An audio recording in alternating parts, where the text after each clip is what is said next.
We're grounded in these four pillars: the preeminence of Jesus Christ, the authority of the Holy Scriptures. We actually believe the Bible is true. How about that?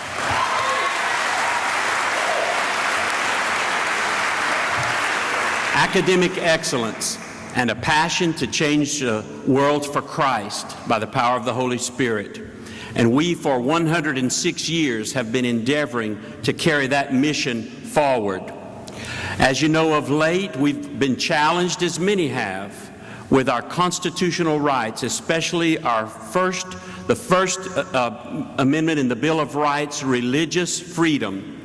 And we stand as an institution saying that Louisiana College will not be told by President Obama how or what we will worship.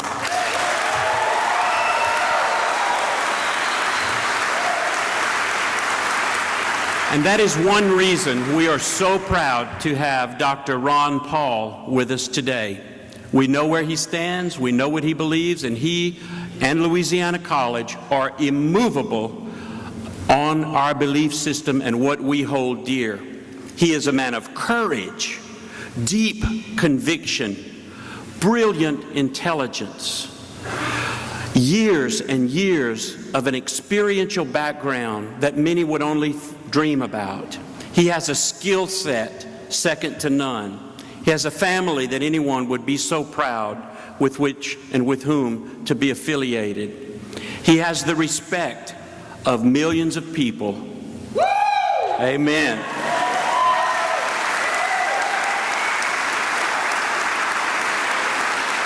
And he's assured me that he agrees and will fight and work to protect our religious freedom, whether we march on Washington, stop President Obama from coming in here and boarding up this college, especially when we call upon the wrath of Almighty God to stop this murderous intervention into our religious freedom. So today, it is with great pride and also great humility that we want to give a Louisiana College Wildcat welcome to Dr. Ron Paul. Join me.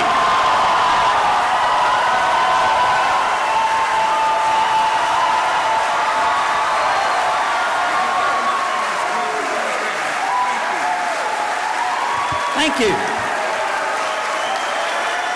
Thank you very much.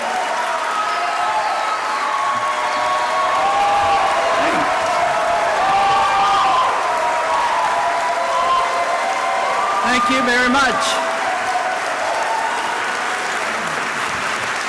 Thank you for that very nice reception, and thank you for that very nice introduction. It's very rare. Maybe this is the first time many times I visited college campuses. I think this is the first time the president introduced me. I am very honored. Thank you very much.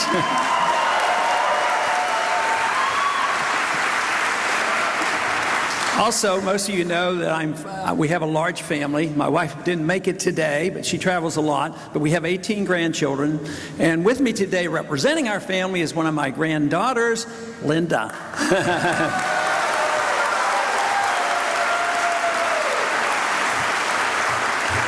But it's great to see a nice turnout. I'm always anxious to talk to young people, especially because young people seem to be recognizing today that they're inheriting a mess in Washington.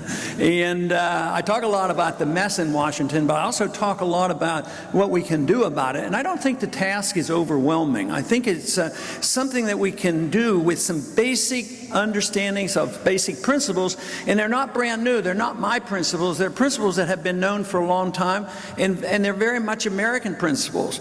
But I argue the case that we've slipped. We as a society and we in America have slipped over many decades, not just one administration or two, but we have slipped away from the original intent of what America was all about, maybe close to 100 years, because our conditions have changed for a long time. But of course, with the current administration, we haven't had any reprieve, and I would suggest maybe that's a good reason why we should limit our current president to one term.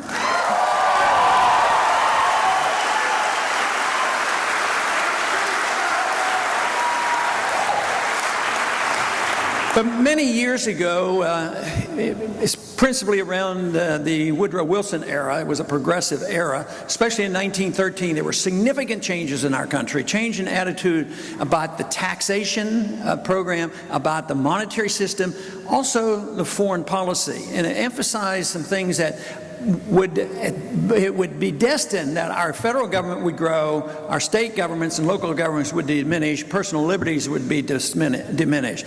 But the income tax is based on a flawed principle. The income tax is something the founders did not endorse, because the income tax endorses the principle that what you earn belongs to the government, and the government tells you which portion you're allowed to keep. So even though you're allowed to keep a certain portion of it, it's the principle that says the government has control. So even those conditions, that amount you can keep is permitted under the conditions they describe. So this is the reason they argued against the income tax, and of course it's absolutely out of control now. Nobody understands the tax code. And I base the principle on taxation on the basic principles of liberty. I believe our rights come from our Creator.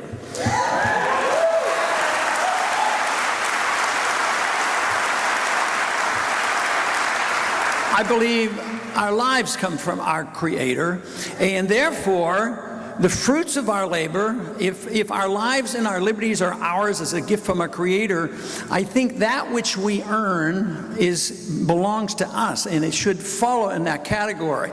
It's those people who have a careless attitude about where our rights come, because there's still a lot of people in Washington and around this country believe that rights come from the government, and there's nothing in the Constitution that indicates that, and certainly Thomas Jefferson was very clear in the Declaration of Independence on this principle of where our life and our liberty comes from. But I think we have drifted a long way from that. But also in that year they established the monetary system that we have today, because I think there were plans to grow the size of the government, allow the government to grow where we would be doing more things than we should be doing overseas, and involved in the redistribution of wealth and the welfare system. But they knew the taxes would never be enough, so therefore they would have another vehicle. They also knew the limitations of borrowing. Jefferson argued the case at the Constitutional Convention that we shouldn't even be able to borrow. Unfortunately, he lost that argument, but what they set up in 1913 was this ability, if government needed to grow or somebody wanted to grow, if taxes didn't cover the bills and the borrowing was difficult because interest rates were rising, they had a special little trick. They would invent this idea of a central bank, and they would invent this thing that we would have a Federal Reserve System. And if you needed money, you just called up the Fed, and the politicians would say, hey, we spent too much. How about buying these Treasury bills? Well, where are you going to get the money? I said, oh, we'll just create it out of thin air. Used to be, we called it the printing press, and they printed the money. Today, they just call up a computer, and they create billions and billions of dollars. It's a dependency that has gotten this country out of control, out of spending. This is the reason I argue, not only for the case for auditing the Fed, but with serious intent to get rid of the Federal Reserve System and have honest money.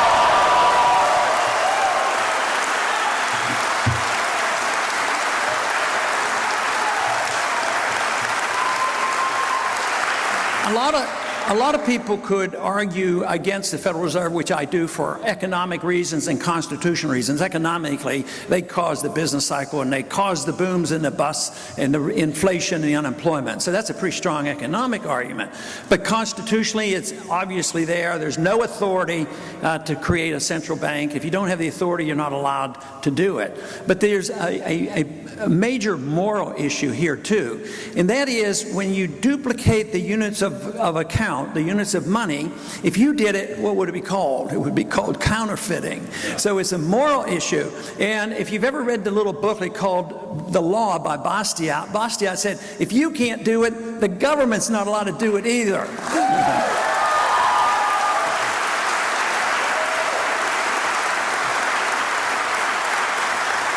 So it is immoral to counterfeit money, and we also know that this is a very biblical issue as well. It isn't something in modern economics. It didn't come with Austrian economics. It didn't come with free market economics of the 20th century. It's been known for a long time. It was known in the Old Testament and the New Testament that we were supposed to have honest weights and measures. You weren't allowed to defraud your customers.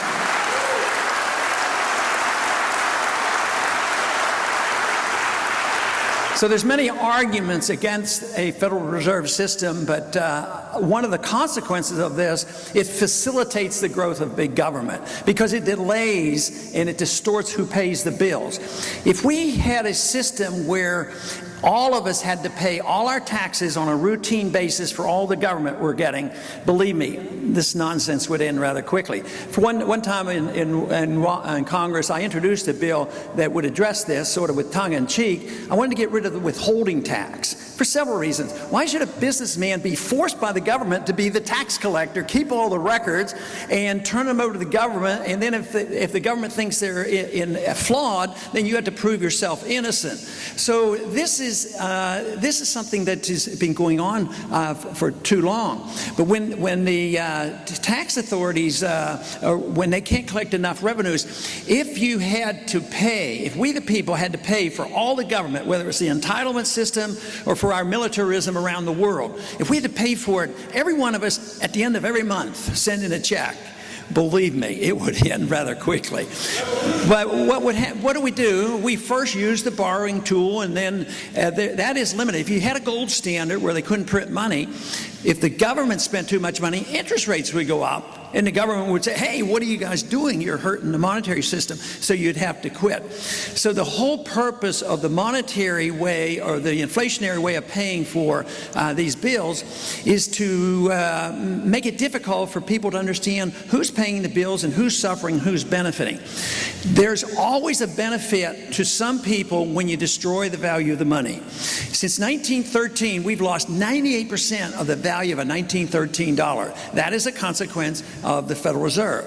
Now, I am convinced of the argument that when you destroy the value of the currency, you transfer wealth from one group to another, just automatically. Because some people get the money first, and then the people who get it second, it circulates and the prices go up and they suffer more than others. If you could double the money supply and prices went up twice as much and your salaries went up twice as much, it wouldn't be a big deal. But that's not the way it happens. What happens is some people benefit. During the bubble formation with the housing bubble, people on Wall Street benefited. You know, the mortgage companies and the Fannie Mae's and the Freddie Mac's, and they benefited to a large degree by this system. But the people who suffered the most are suffering now. The people who ended up, they were supposed to be getting help, you know, with we're going to make credit easy. We're going to have these affirmative action programs. Everybody's going to have a house. Well, guess what? Those people that were supposed to be helped, they lost their jobs, they lost their houses, and guess who got bailed out? The people on Wall Street got bailed out, and under sound economic principle and sound moral principle, you don't bail out people who are ripping us off and dumping it on the taxpayer.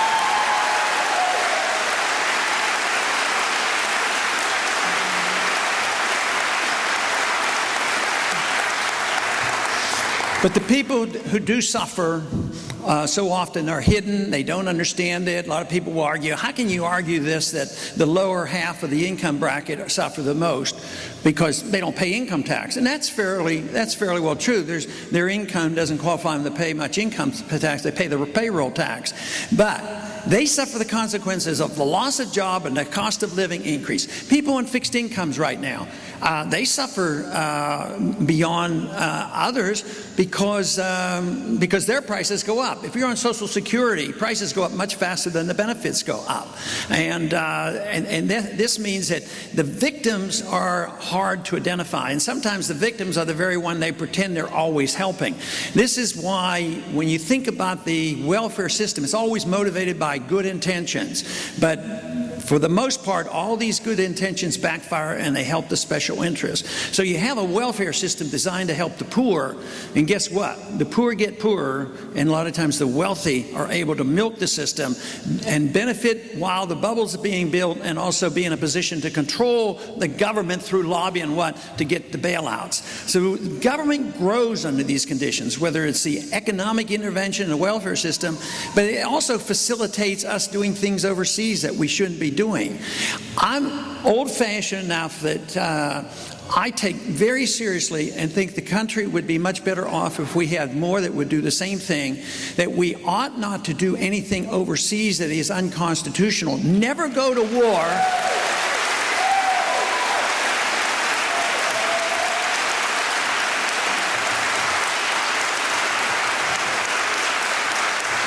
Can you imagine how many fewer wars we would have been fighting since 1945? Because no war has been declared since that time. We're now going to war, and it's blatant. It used to be they did it and tried to hide it, but it's blatant. Our administration, the Secretary of Defense right now, before a committee, saying, well, I don't have to come to Congress to go to war in Syria. He said that the president can make that decision, and he says if we need any authority, we'll get it from the United Nations. This means they reject the whole notion of national sovereignty, and of course reject the idea that we should have to live under the rule of law. Now somebody asked the president, he says, where do you get this authority? Not only to go to war without a declaration, but you know, the president a year or so ago announced the fact that he had the authority to assassinate American citizens. Now, that's not in the Constitution. Now, I know there's plenty in this room that understand the Constitution a lot better than he does, because this is his explanation. He said that he does have the authority because he can do anything he wants except those things that are prohibited by the Constitution. I think it's the other way around. I think a president should only do those things that he is explicitly authorized to be able to do.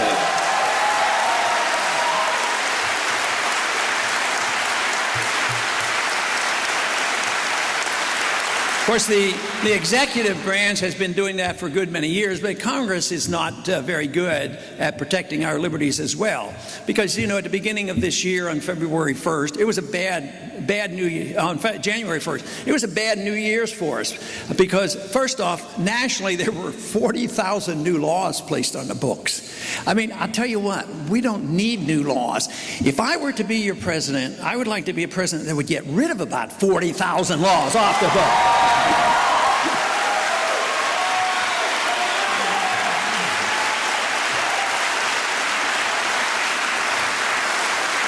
But he also signed a law, which I imagine a few of you have heard about, was that National Defense Authorization Act. Now, there were a few things in there that we probably needed to do, but what they put in there, and it was debated on the Senate floor as well as the House floor, and it gave the authority to the president to arrest American citizens by the military. I mean, this repeals posse comitatus, not using the U.S. military to come in and enforce local laws. This is what we fought a revolution over. We were sick and tired of the British Army coming in and invading our houses. But not only does the Army now have the authority to arrest American citizens, they can do this and be denied an attorney and be held indefinitely in a secret prison. Now they say, well, we haven't really used it yet. But it's this whole idea of why is the law changed? Why do these laws get changed if they don't have intent to use it? Now, the president has already proved that he can assassinate American citizens because he's done it. He's done it on 3 occasions, and supposedly the first guy was a bad guy, but they've never had proof of it. But it's the principle that is so bad. But he also said after killing Al-Awlaki, who was the one individual they went after, they said, well, a family member also was involved. So they had a drone missile and they killed the son. Turned out the son was 16 years old. He was out in the backyard barbecuing with his cousin.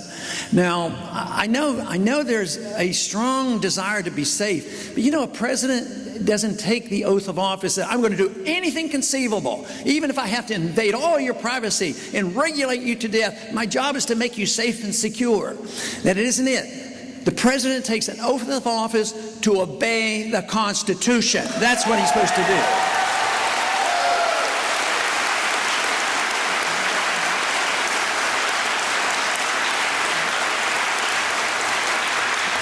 In the last 10 years, we have been fighting these various wars. They've been undeclared. Nobody knows why exactly they were started, and they don't seem to ever end. But this has been the case, in my lifetime. We still have troops in Korea. How long are you going to have to pay to keep the troops in Korea? I would say time's up. Let's bring the troops home,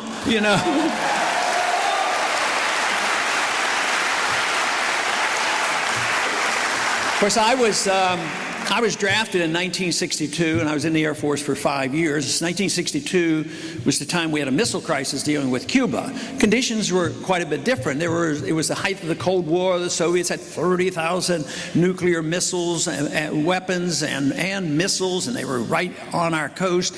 And the Vietnam War was going on. And, in spite of all those problems, Kennedy at least called up Khrushchev before they had a nuclear exchange, and they made a deal. Well, you take your weapons out of Cuba, we'll take our weapons out of Turkey.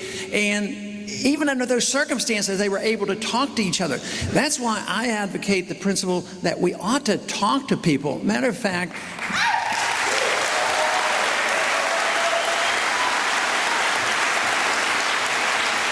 under the principle of the just war, those principles tells us that we're supposed to talk to people and do whatever we can to prevent the war rather than, just going off and getting involved in these wars. But Vietnam, I didn't have to go to Vietnam, but a lot of the people I worked with did, and a lot of them didn't come home, as well as in Korea, I knew some that did not come home either. But in Vietnam, we were there 10 years. We lost 60,000 people. The many hundreds of thousands, if not a million total Vietnamese died. The French were there for 10 years. And then finally, we had to leave. Some people say we lost, and we certainly didn't win. But what has happened since that time? All of a sudden, we started talking to each other. Instead of the domino theory working and the whole area go totally communist, what happened is they became more westernized when we weren't using force and bombs and intimidation. All of a sudden, we started talking to people and trading with people, investing over there, and they invest over here. We go back and forth. But just think of what was achieved in peace that could not have ever been achieved with war.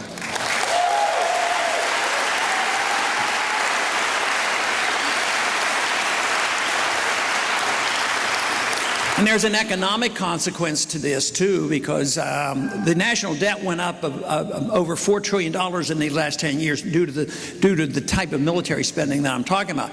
But what does this say about national defense? National defense is a strong prerogative of the executive branch of government. We have to have a strong national defense. It's not a state issue. But is this making us stronger? Eisenhower, conservative Republican, warned us about a military-industrial complex. He says, be careful.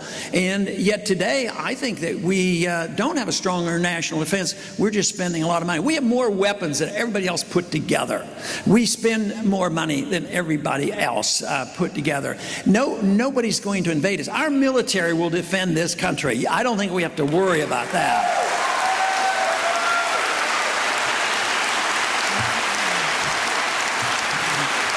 I think what we have to worry about is the second half of our oath of office, defending against all enemies, foreign and domestic. Right now, we're not going to be invaded, but I think what we're doing to ourselves and allowing our government to do to ourselves is a serious threat to us. Whether it's challenge to our religious liberties through Obamacare, these are the kind of things that we have to be awfully careful about, or the destruction of the currency. There are so many things. But I mentioned the National Defense Authorization Act, but also the many other things. The Patriot Act was well intended, of course, but what it repealed the Fourth Amendment. The military, now that they can arrest us, can write their own search warrants. It's exactly exactly what the British Army did, because now you don't have to go to a judge under the Patriot Act. Always designed, well, you have to be safe. But Benjamin Franklin warned us. He said, if you're willing to give up liberties for the sake of having safety, you're going to lose both.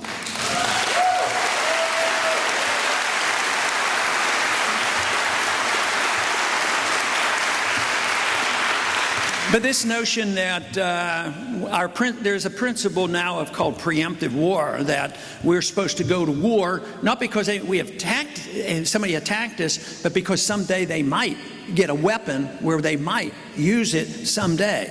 Well, that is a real stretch, and it should, like I say, we could solve a lot of our problems monetarily, welfare spending, deficit spending, military spending, if we just followed the Constitution. We need more people in Washington that believe, that have read the Constitution, understood the Constitution, and you believe they'll follow the Constitution.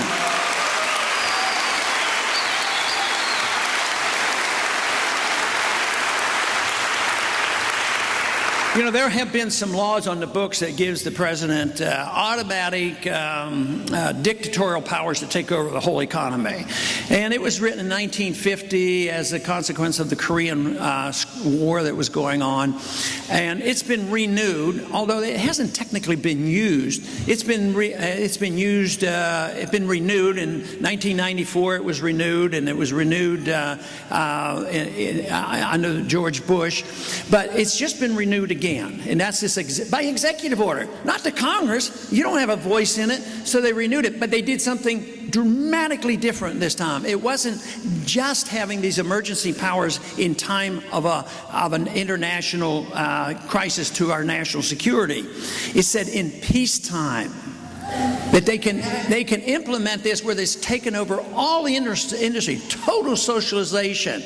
Now, why are they doing this? We've lived without that before, but incrementally we are giving up way too much. That's why we have to be very vigilant on what's happening to our government and the protection of our liberties. First, we have to understand what liberty is all about. To me, liberty is really the issue. I talk about monetary policy and foreign policy and so much, but liberty is the issue. We have to understand why we as individuals are important. I don't believe for a minute that we have special privileges or rights or freedoms because we belong to a group. I don't like hyphenated Americans. We are individuals that deserve the rule of law and the protection of the law.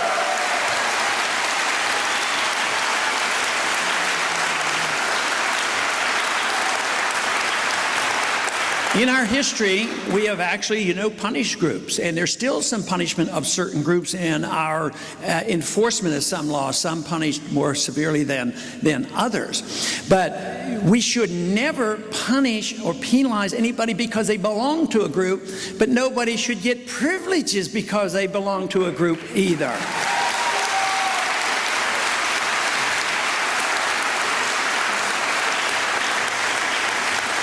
The one reason why I get excited about talking about the whole concept of liberty and where we came from and what we've had in this country, we had the best test in history of freedom. We had a sound monetary system. We understood property rights, which are being severely undermined now. I mean, you can't hardly do anything with your property without asking the government. But we had property rights, we had contracts rights, we had sound money, and we believe we only went to war with declaration. And that created the greatest abundance of any country in the history of the world. We had the largest middle class in the world and the richest middle class in the world. I mean, our middle class and our poor at one time was richer than many people in rich nations. But it's changing. It is definitely changing, especially in these last 5 years. We see the shrinking of the middle class. The middle class is getting poorer. The wealthy are getting wealthier. And it isn't due to free enterprise. Some people make money in a free enterprise system, and they get voted their success by us buying their product because it's a good product and they make money. That is one thing. They shouldn't be penalized. But if people make a lot of money because they have a deal with the government and they have good lobbyists and they get good contracts and then they get the bailouts, that is something that has to stop, and there's way too much of that.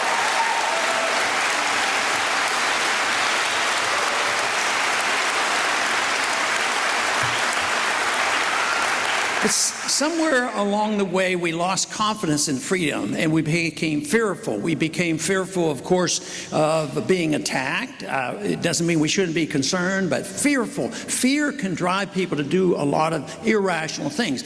The fear that the whole financial system would totally collapse, 5 years ago when it was hit, was the reason that the bailouts came about. So fear so often drives people to do the things that we shouldn't be doing.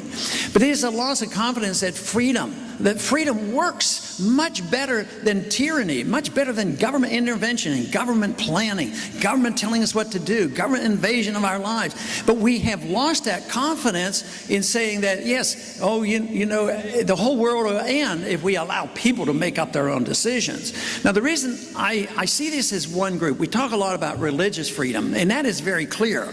Generally speaking, up until recent years, religious freedom has been pretty well protected.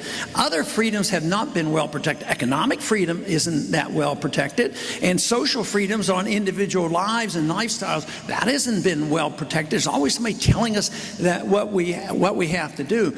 But freedom, by rejecting this, I think we've gotten ourselves into a mess. We have gotten ourselves into too much debt. We're in the midst of the greatest worldwide debt crisis ever.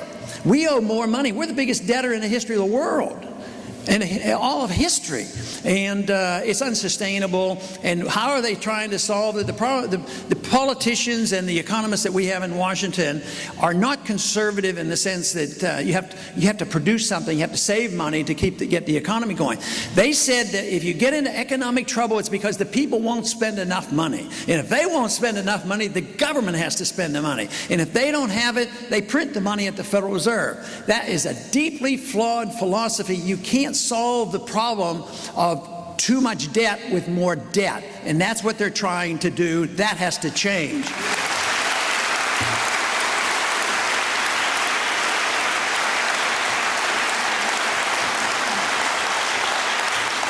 But what we need to do is restore the confidence and understanding about what liberty is all about. It was never perfect, obviously. Our Constitution was not perfect, but we have drifted a long way. Actually, what we have done is we have allowed freedom to be sort of chopped up in pieces. One group will defend one type of freedom better than the other, and somebody else will defend economic freedom, but not religious freedom.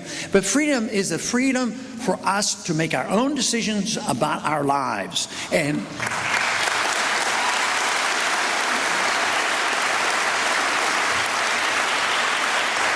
But the tough part there sometimes is the fact that if we have our freedom and we can make up our own decisions personally, religious-wise, and also economically, that if we don't do a good job at it, we should be responsible for all our actions rather than blaming our neighbors or calling for the government to take care of us.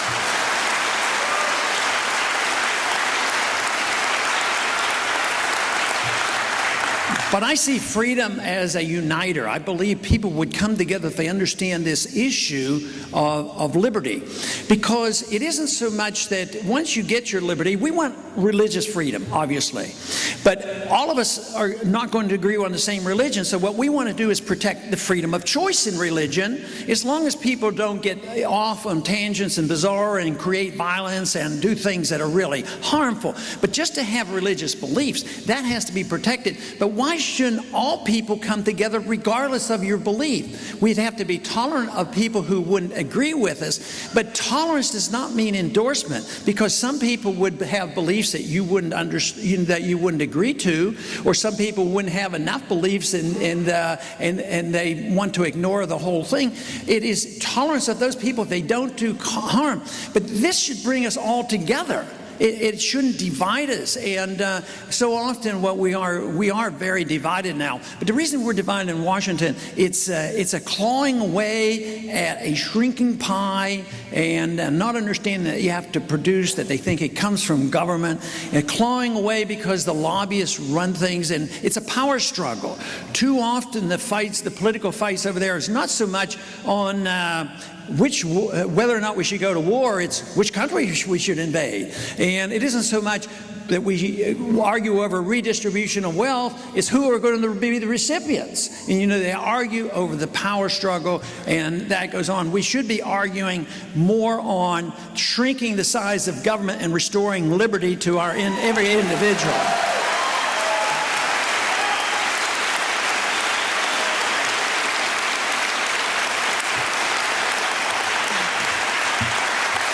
A lot of people will agree with these ideas and say it's wonderful, but it's such a losing battle. There's not enough. There's just a small number of people, and you have to have 51% to win everything. That really isn't the case. What you need to have is a philosophic commitment by a small number of people who will carry the others with them. And it's as Samuel Adams said, he says, you need a tireless, irate minority willing to start brush fires of liberty.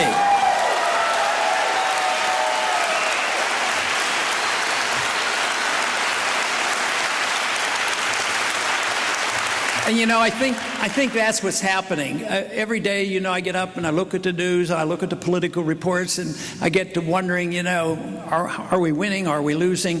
But I am convinced, especially when I come to an audience like this, talk to a lot of young people, I've become much more optimistic, because I think the young people are really very much aware of what's happening. And across this country, they know what has to be done, and they're not saying, well, all I need is more government. They're starting to realize that it's our responsibility, family responsibility, church responsibility to educate our children, not the Department of Education.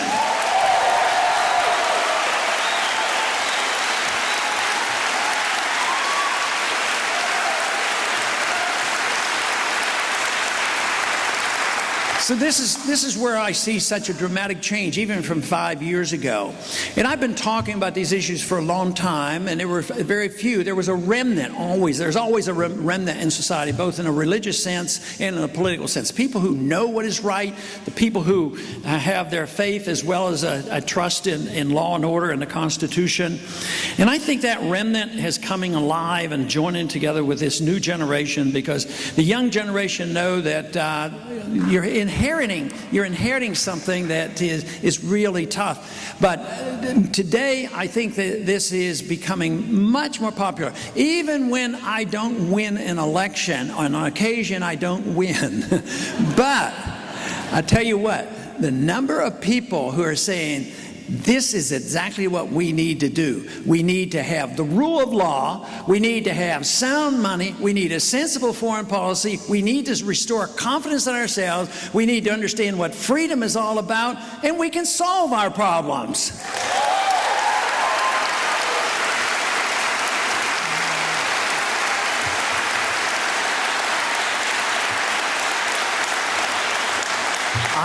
I'm convinced that if we just pick up, we don't have to go back to the old days. They keep saying, oh, you guys just want to go back to the old days. But the old days is tyranny. That's what's old. That's old-fashioned. What is new is freedom.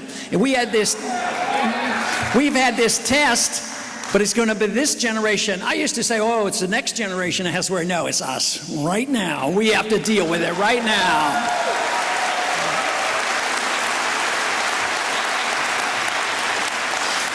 And this is where the optimism comes in, because the people are recognizing this.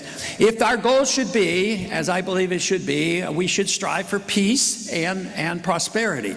I believe in that because I think what our goal should be is to strive personally for excellence and virtue, and making our own decision, our own free will, making these decisions in our personal life. And you can't do that with the government telling us what is virtuous and excellent, because they're not capable of doing it.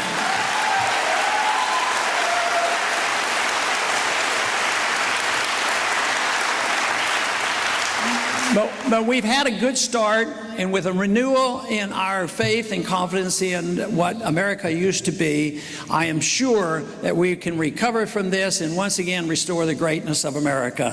Thank you very much.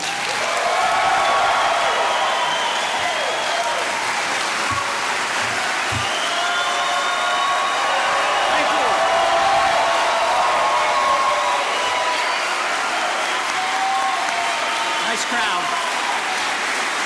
Great to be here.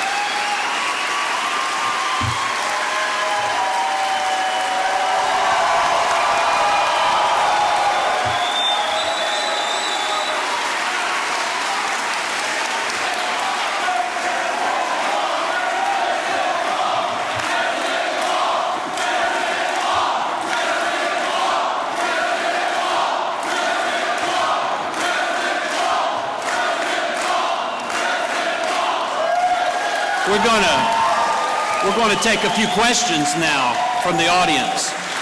We'll take a few questions now from the audience, and we have individuals with microphones, and Dr. Paul will answer your question. So let's start right on this side. Do we have a question here? Would you rise, and he'll bring you the microphone.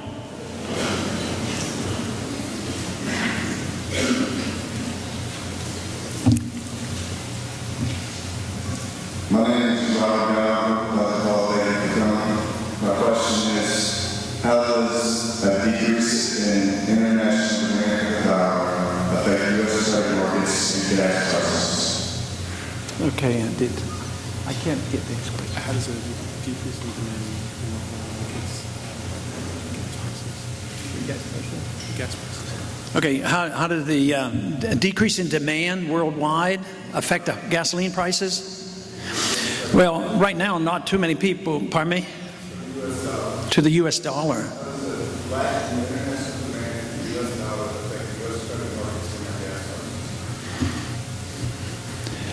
The demand in oil.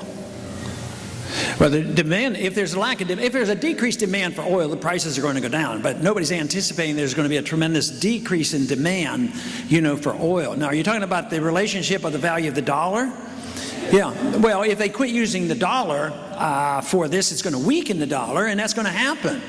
Dollars will be used less likely. Matter of fact, right now, some countries that we're badgering around are purposely doing this. They're using other currencies, and some are even talking about using gold. This is going to be very bad because we've had a free ride because we've sort of had like the petrodollar, and people use those dollars, so we print them and they use them, and we don't suffer the consequence. If they quit using them, those dollars are going to come back here and boost up our prices. And that is why the printing of all this money and the creation of money, it is pushing up our prices right now.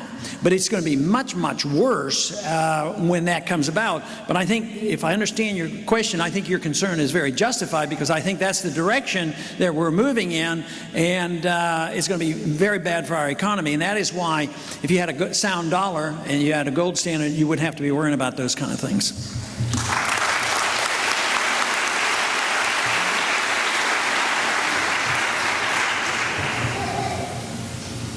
Hello, Dr. Paul. My name is DJ Menard. When you become the 45th President of the United States, what steps will you take in order to get rid of the Federal Reserve Bank?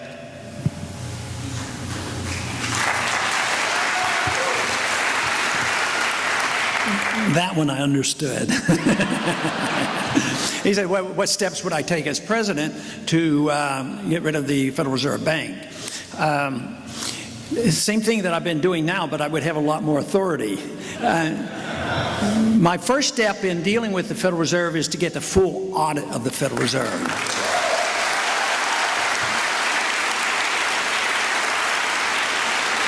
First, it shouldn't have been created, but the second thing, the Congress really falls down on not being willing to have any oversight and have allowed them to work in secret. The most significant event dealing with the Federal Reserve has occurred here in the last 2 years because it's the first time it's ever been an issue in a presidential campaign in the last 100 years. Now, what I would like, the ideal thing would be in next year, is if we have the opportunity, we'll celebrate the 100th birthday of the Federal Reserve by repealing the Federal Reserve Act.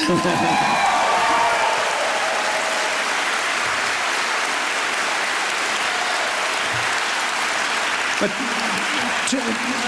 two things. A true audit of the Fed would galvanize the American people. They're more galvanized than ever before. The people want more transparency of the Fed. But if they know what they have done, and they literally were involved with $15 trillion in the bailouts, and they're getting ready to bail out Europe again. But my other suggestion that I've made in my writings has been that if you had a wand and you close the Fed down in one day, it's going to bring on, there's no doubt that would be very chaotic, and I don't advise that, but a more audit and then plan for a transition. To me, whether it's getting the government out of education or out of medical care or whatever, have a transition. Just make sure that there's competition is legal. In education, can you imagine what this country would be like if there was no homeschooling and no private schooling, you have to really work hard and fight to always protect against, the total monopoly of education.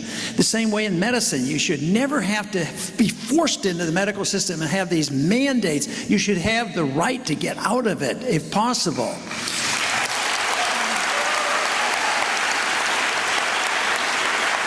But that same principle can be applied to the monetary system. I want competing currencies. I want the constitutional system of money to compete with the paper money so that it would be legal for you to use gold and silver. Today, if you go out and use gold and silver as legal tender, you can end up in prison. I mean, they're the ones who are breaking the law, but if you follow the law, and the states are mandated by the Constitution, you can only use gold and silver as legal tender. But if a state does that, or an individual does it, they can go to prison. But what we need to do is legalize that, repeal the legal tender laws, and take taxes off money, and that would be a way that we voluntarily could start using sound money, and people who want to buy 30-year Treasury bonds and think that's a savings, let them go ahead and do it,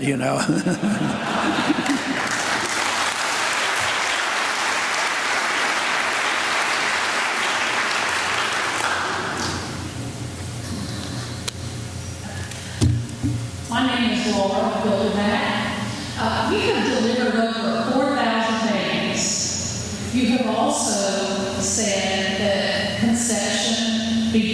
life begins at conception, and that government should protect that life. Would you explain to us what you mean when you say that government cannot protect liberty if it doesn't protect life? Yes, I frequently say that because to emphasize the right to life position, because those who believe that we shouldn't say anything about abortion say, well, it's the mother's right, it's her body. And I am a stickler for personal liberties, with religious liberty, personal liberties. I want people to make up their own minds. The responsibility on individuals. If you're going to have laws, they have to be, local laws. But in arguing with some of those other individuals who might agree with me on the civil liberties, totally disagree with me, on the life issue. But my argument is that if you don't protect all of life, if I don't protect the unborn, how can I have credibility in protecting your right to practice some habits that aren't very good for you? It doesn't make any sense. So without respect for life, and I don't want to get into all the details of all the laws we should have and shouldn't have, but I went through this debate when I was a medical resident in OBGYN in the 1960s, and they were doing illegal abortions. This was during a rough time in our history with the Vietnam War going on, and the drug culture, and the sex culture, and the abortions came in. But they were doing abortions wholesale against the law. And then the Supreme Court caught up, in 1973 and legalized it for the nation. And I got to thinking, it wasn't exactly the Supreme Court that caused our problem. It was our moral crisis of the 60s. The laws reflect the morality of the people, so it's the people's morality that we have to deal with as well.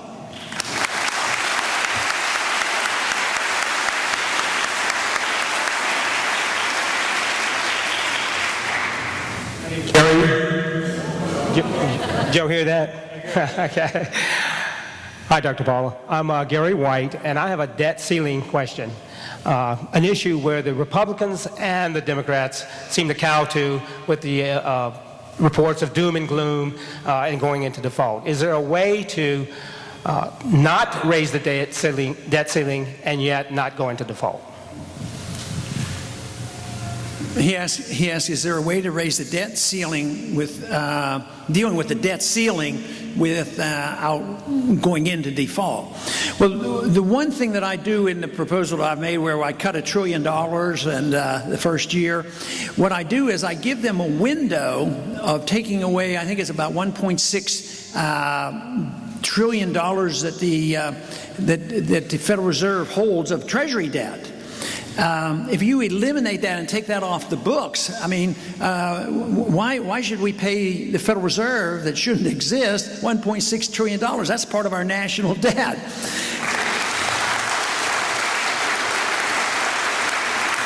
But if you do that 1 year and they don't change their spending habits, you've just given them a 1-year license to spend more. So that should be incorporated in this whole idea that I don't want the debt to go up. But you know, you can't solve every spending problem in 1 year. I was going to take a couple years to do that, and this would make it much more sensible. So you don't want to raise the debt at all. Just recently the Republican budget came out, and if you've been looking at the internet, you would probably see that I haven't been overly enthusiastic about it, other than saying a little bit better than the Democrats, but it proposes balancing the budget in 30 years. And this is supposed to be the conservative alternative. So I think the problem is much worse than that. I think it's so serious that we cannot do this. And there's no cuts, no real serious cuts. It's sort of a little bit here and a little bit there, and no cut in any significant program, actually increase on some of the military spending. So 30 years is way too long. The most I was going to take, I'm willing to take is 3.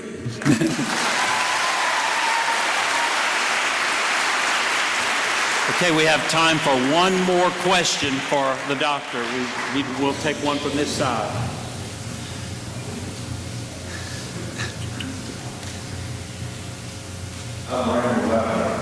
Thank you, Dr. Paul, for that plan to cut $1 trillion of the budget and balance it in 3.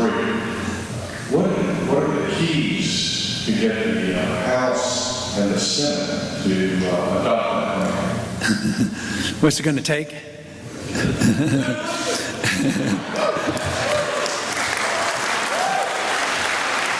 Do you know what? It takes determination by the people. And I'll give you an example. A year ago, this current year, I don't have as many signatures. About a year ago, when I was not campaigning, but I was there, we got every Republican to sign on and a bunch of Democrats to sign on audit the Fed bill. It's not because they understood the issue. It's not because of me. I don't have political power in Washington. But the people got to their congressman. The people said, get on that audit bill, get on that audit bill. So we passed it even in the House of Representatives. Now, just recently, anybody know about the Stop Online Gambling Piracy Act? The attempt for government to take over the internet. Both those bills were pulled. Not because they changed their minds philosophically, they changed their mind because the people heard about it and they sent a message up there.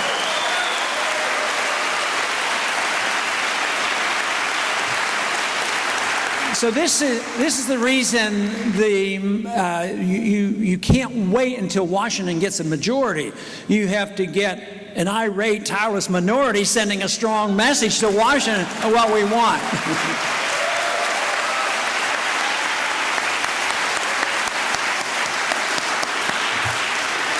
We want to thank Dr. Paul for being with us today. I wish he would just speak his mind when he... It's been and we want you to carry it and be reminded every day.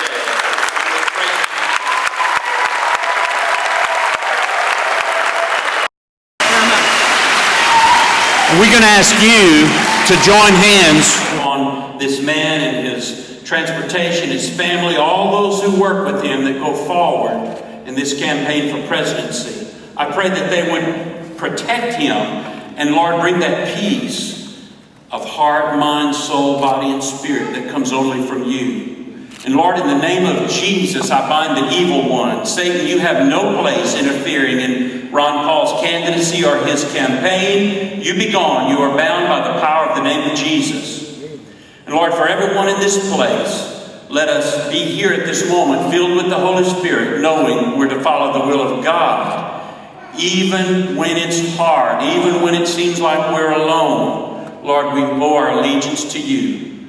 Now bless this man and all that he does in Jesus' name. Amen. Amen.